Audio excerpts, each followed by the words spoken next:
everybody is always with the taste in music, and so if I feel insecure about sharing my taste in music, and then the things that I watch too, they be and because most children always be watching scary movies and or some type of crazy cartoons, and my mom didn't allow me to watch those when I was younger. So when I say to my friends I wasn't allowed to watch those, they'd be like, "What? Really?" I'm like, "Yeah, I wasn't allowed to."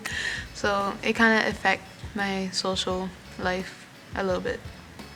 Like technology, like phones and all that, this and social media, just grow us apart from certain stuff, like Christian and stuff like that. 'Cause, like people like our age now, or our generation, just don't really seem having an interest in these stuff. I spent most of my life living with my grandparents, and they were Christians, so I basically grew up in a Christian house, and I went to church every Sunday. Didn't miss a single Sunday for like 10 years straight. So I just kind of grew up in a Christian environment, so it made me a Christian.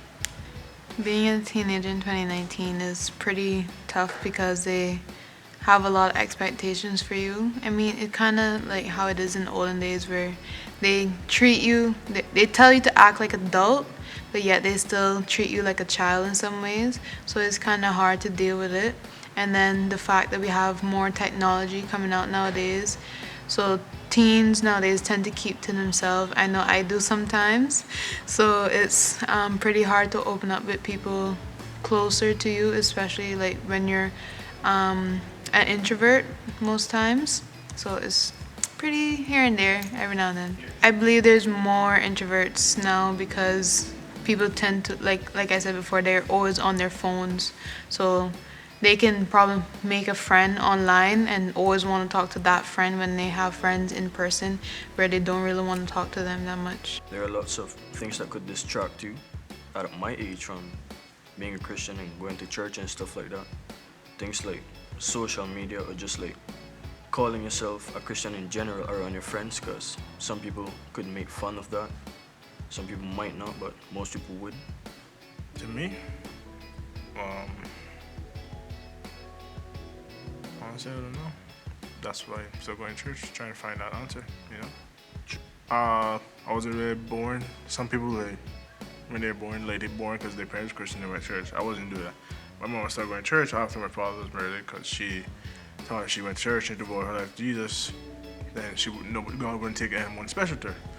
But then a couple years later, her daughter died of lung cancer, so she gave up on God. So that stopped me from going to church. In a way, it kind of drove me away from God. And so whenever somebody brings up something about God I didn't want to hear, I didn't believe in it. But when I got back on the path of Christ, it was because a friend of mine, Brandy, she invited me to youth group once, and then we just continued from there. Went to church, camp, stuff like that.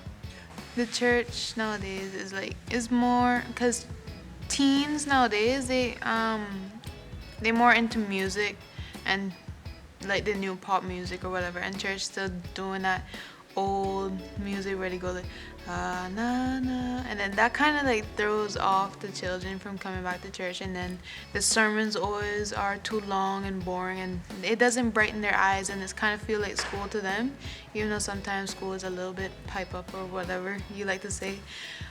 So yeah, if the church was a little bit more hype up or something, I think the children will come more.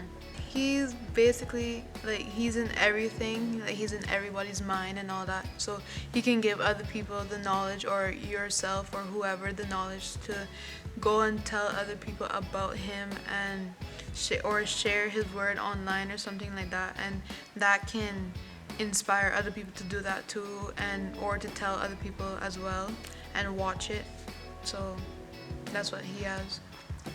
I guess the youth group, the church, and the camp showed me a different perspective of life and how God only takes people because He's a part of His plan. He has a good plan for you in the future and stuff.